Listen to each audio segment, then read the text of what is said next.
How you doing, guys? I'm Sean. Welcome to Rambles with my camera. Guys, today's video is going to be in connection with a video made last week. I was mentioning about it being locked down or in quarantine. I'm sure if you're watching this currently now in April, I'm sure you're affected too by this COVID-19 and restrictions are in place. You know what I mean? So if you're watching this in the future, I hope you've all got through it safe and well. But listen, so this video here, in that video I mentioned about, just to challenge yourself, challenge your perception, maybe try different camera skills and just to get used to it. But I said to you, anything from where you were sitting or standing, allow yourself a 6 foot distance in front all around you, maybe 6 to 10 foot, and you could go ahead and take some photographs. And as I say, tell you, it doesn't have to be award-winning photographs. It was just actually just to get you to do something, to challenge yourself, because you may not normally do it. And that's what this video is going to be about. Several of you took part. Andrew Russell, well done, Andrew. David Lewis, all right, my brother. And Richard Edwards, thank you so much, guys, for taking part in it.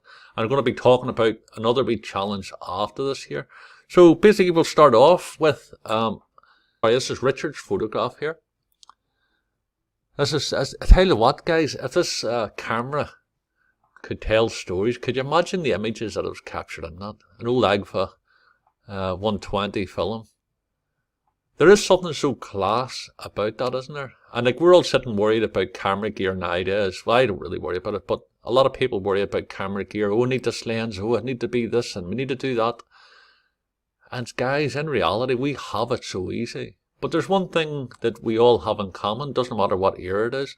It's the photographer's creative mind that makes a picture. The camera plays its part 100%. You know what I mean? Better cameras will capture better things. But if the photographer hasn't got the eye, hasn't got the mindset, doesn't know when to put that push that shutter, doesn't know when to push that shutter, then you know what? You can have the most expensive camera in the world, the most prime lenses, and set it on a tabletop and see how many photographs it takes on its own. It won't do it. Look at this camera. I'm loving the shallow depth of field. Just loving it. Richard, I'm wondering, is this your point of focus here on the wee focus finder there? I'm loving it. What's it going up to? So it's got the T, bulb setting. Wow. 1/50th of a second. Imagine that, 1/50th of a second. And what are we getting up to here? That's the feet. I don't know what the aperture would be there. You can't see it. But it just shows you. I love the photograph. I love the tint on it. I love maybe drop a message down below and let me know what you added to it. Did you actually, is it the shallow depth of field or is that put in afterwards? No, I'm assuming it's a shallow depth of field there because, yeah. Loving it, man. Looks like a wee bit of a filter over the top of it. I don't know if you did or not, but I'm really liking it. Okay. Here we go. Looks like a stair carpet. The stairs going up. Nice light streaming in. We carpet at the bottom of the stairs. I'm loving the detail here, I have to say. Will I be able to zoom in on that? Look at that. Look at that there. Flip's sake. I never even noticed this. The first time I've really zoomed in on that. Richard, is that what you were going for, brother? Now, when I was out like that, I was mainly looking at the edge of the carpet. I'd never seen the wee thing. And then I could see the stairs going up. But when you zoom in, and clearly I could see this was a point of focus. But I've never seen the wee hair on it. That's flipping fantastic, man. Love it. Here you go. Well spotted, man. Yeah, definitely. Okay.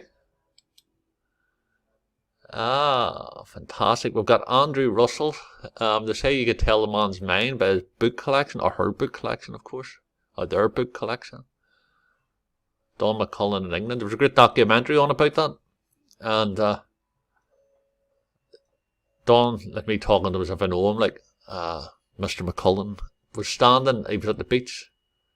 I think this was a series he was doing. There's a series on, I think it was one of Channel 4 or BBC. You might find it online, by the way.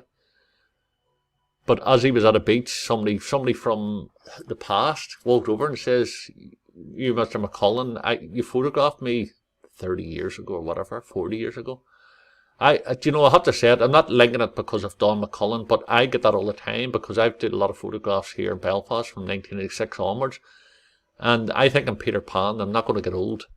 But when you meet people you photographed as young kids, and then they're actually grown up and they've got kids around, it does make you feel a wee bit older. But yeah, okay, Shades of Grey. Photographs by Oscar Marzaroli. I have to say, I'm not familiar with Oscar Marzaroli. I might check him out. Fantastic, here we go. Life Photography magazine, or books there, yeah, all the photographs. There's a Don McCullen and the photo book, I've got that one too. Air Force Blue and Target Tributes. Okay. Andrew, let us know what this one is in the comments, buddy. Is it a photography book? Is it a story book? Okay. Well done. So, I'm loving the shadows on it. I'm just loving the randomness of it. I'm loving the way the photograph is popping. Here with the colours. And also when you look up, you can see the RAF target symbol. Also the colour popping. But here you've got like the greys and the blacks and whites. Yeah, magical. Thank you. Here you go, brother. I don't know if you can hear that radio in the background. Let me see. I can imagine what that fire would be like. You know what I'm noticing there? When you look up the top here, that's a big fireplace, isn't it? It looks like a very deep fireplace. I'm a nosy Hallian. I love looking around. What's this here? And I hope you've tidied up here. I'm having a good, I'm having a good look around. That's Donald Trump sent me a message there. Me and Donald Trump are friends. Has he got friends? Oh, I shouldn't bring politics into this channel here. Okay, your keys up at top. I'm loving the light coming in from the window. I'm still... Do you know what I'm loving? I'm loving what's what we got down here, Andrew? I'm going to pick us out here. Okay, we ring there, brother. I would love to see what the firelight would be like lit. It's great you got that angle there. But I am thinking how deep it looks. It's throwing me because I don't think I've seen a deep fireplace like that in the wall. So it looks as if it's set in the studio. When you look at the lighting there, it's perfect. Lovely lighting. You nailed the exposure. Fantastic. Okay. I would love to see what more here. Well done, thank you. You know what I'm loving about this is the composition. Because it's throwing my mind out of skew, it's almost like, what's happening here? And I think that's good. I think it's good to challenge your mindset, challenge your perception of something. Now what have we got here? A bottle of Budweiser. Is it half empty or half full? Okay, drop leaf table. Laptop charger. I'm loving the light from the bottle coming in. There's so many leading lines in that. So obviously you were sitting on the computer when you took that, looking around it. I'm just wondering if you were to take, you don't mind me passing a wee bit of a comment on about this. I wonder if you were to take a wee bit over more to your left. I don't know, looking at the ratio, if there's a wee bit lost here. Then again, the tabletop might be coming across. Probably good to get, I would love to have seen if the light was still shining on the whole circle off the top of the bottle. It's hard to judge. Well, you look at the shadow. Yeah, it's pretty long shadow, so it's pretty low down. It may not have been there anyway, but I'm just wondering if the other half of the lid was there. With all this darkness all around it, would the wee circular bit of the lid pop? You know, well done, brother. Thank you so much. Over to David Lewis's photographs. David is sitting at the computer. These are things you don't take for granted, because basically, at first impression, you just see like the chaos of the wires, the mess, the dust back of the computer. David was telling me that he was actually going through hard drives and checking see images and things like that. I think it's fantastic if you do that, guys. It's surprising the way you look at your own photographs when you look through and you go to yourself, I can't believe I took that photograph. What on earth possessed me to take that photograph that way? But then there's other photographs you look and say, I forgot about that. And I think that's a difference between digital and film. Film, obviously, you were restricted with how many images you took. With digital, you have thousands and thousands of images on one disc. And this is where the problem is without doing like some sort of structure of saving them and giving them proper captions and tagging them so you're able to find them later. But maybe that's the adventure. It's important also, by the way, to back up your backup. In other words, if you've got your photographs just solely on your computer, I would recommend you to get a portable hard drive, and they're varying prices, and I know the higher, more expensive ones will be better. But you know, I have to say, even one of 60 quid is far better than just relying solely on your hard drive on the computer or your laptop. So yeah, definitely back it up. And then if you can back up the backup, always have like 2 copies of them. And if you can, this is where the paranoia gets in, give one of the portable hard drives to a family member. Tell them to keep it in a box and put it up a stairs. Put it away safe. Means if, God forbid, anything happened to the hard drive and the portable hard drive at home and the computer crash or hard drive, God forbid there was anything major happened in your home. You know what I'm saying? You have something there in the background. So photograph with us. Let's say point of focus. Obviously we're going to do the cables here. My mind is starting to look all around it. I'm starting to see, because I'm nosy, I'm checking in here to see what this says here. You know? But my eyes are almost starting to follow the leads just to see which ones is going where. I'm loving the lighting. A lot of brightness here. The exposure. I don't know what way you're working this one. Is natural light, of course, I think. Got a bit of a flare there. So maybe not natural light. Is there a wee bit of a flash going off? David, let me know what's happening. I know sometimes you can have a flash going off and the flash overexposes the thing closer. That's your point of focus there, obviously. Possibly there, maybe. Point of focus and the light would shoot out and overexpose there. But, yeah, it looks like shadow, doesn't it? Okay, so you've got a shadow coming down, so there's a shadow coming above. Let me see if there's any other shadows. You've got a shadow there, which is coming in from this direction, from the left, and at a higher slant. So you've got a flash, you've got a light coming in there. That looks like a different shadow. So I'm just trying to analyze this. Do you ever do that with the ghost photographs? You see the ghost photographs and you say, that's not a fake one. Okay. Yeah, okay, I'm assuming that may be in a flash because the shadows are looking different here. I think that that's possibly light coming down from the top left. But this one here seems to be coming this way. From the top right. Okay, we'll leave that with you, brother. Let us know. I'm probably nosy. I'm looking at your hard drives and all. Okay, there's a gear and all there. Yes, look, we've got an RB flasher, so would not. So would we say? Is that coming out from the opposite side? Is that a flash coming from your camera? You've got a light here. Yeah, okay. I'm assuming that's a flash. Let me know. David, let me know what the crack is with it. Once again, I'm looking at the gear at the back. Wee bit soft there. Oh, right, okay. I bet you this is when you were saying to me you're going to be shooting handheld available light.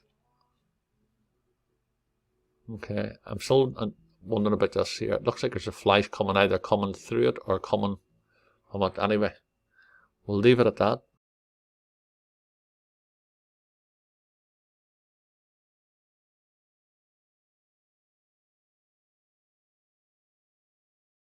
Now, I'm taking in this next photograph.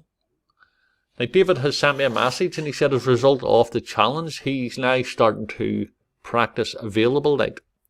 and hand holding the camera with no other form of light and dropping down the shutter speed and the aperture to see how close that, you know, how far down he can go with it. And this is what I think next week's, we'll give it a couple of weeks to see how you go, put you under pressure. But next week's challenge, I would love you to practice on your camera. I'll talk more about it near the end of the film. But available light shots. Now, if you can shoot manual, you're going to be in a far better position than someone who's not shooting manual, because technically you can then drop it right down manually and then decide on what point where you want to take a light reading from.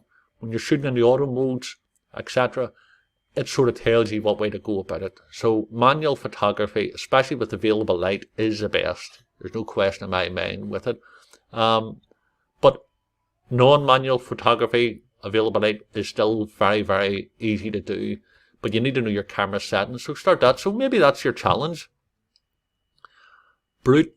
Here we go. The old advert years ago was a guy called Henry Cooper. He was a boxer from England.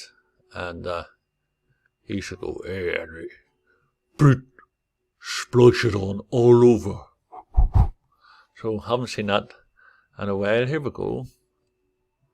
I'm loving the lighting. I think you've done really well. The sharpness is spot on. The point of focus, I would say, probably around here in the center. Okay. Shallow depth of field. Once again, I hope you don't mind me. I hope you don't mind me bringing it at tangent. Just to see, you clearly see the wires. The wires is adding to it. Very industrial. Deodorant, makes, you know, to keep a person cool. The industrial feel of the wires and all the back of the computer is, you know, adding to it. So I think it's class. I think it's a great wee photograph, man. I'm wondering if you were to pop a couple of the shadows in here. You know what I mean? Keep the highlights on the leads fine, but maybe keep the highlights in the leads fine, but maybe darken here slightly. A wee bit in the shadow. Brilliant. Well done. And thank you so much for the idea for the low light. Okay. Okay, these are my couple of photographs, and basically they were just sitting, how they sitting on the computer here. Oh. Okay. Helps to spell the old EMF, helps to spell the old EMF and electromagnetic field and all that jazz, you know, and bring that calming influence to me. So, just a wee pyramid, that's a reflection of the windows to the side there. I love light and dark, I love the shadows of it, and, you know, this was all taken, these were taken with, my photographs were taken just on a wee Samsung S5. Look at the glass and all smashed, like, so. Nothing great about my gear, but I just like to have the camera handy, so I just wanted to emphasize the pyramid structure of it. Work with the shadows and work with the lighting. Okay, nothing special, but just once again, wee bits and bobs all just sitting around. But yeah, just exactly, be happy. This wee camera here was gifted to me from my friend Sonia. Sonia's a fantastic photographer. I've been friend years, and I think she got it in the Photographers Gallery in London. Actually takes photographs. Let's see. Doesn't take photographs. See the flash. What's this here? By the way, if any is epileptic or something, there's going to be a wee flash going off here. So, oh, smile. Hey, hey. Here we go.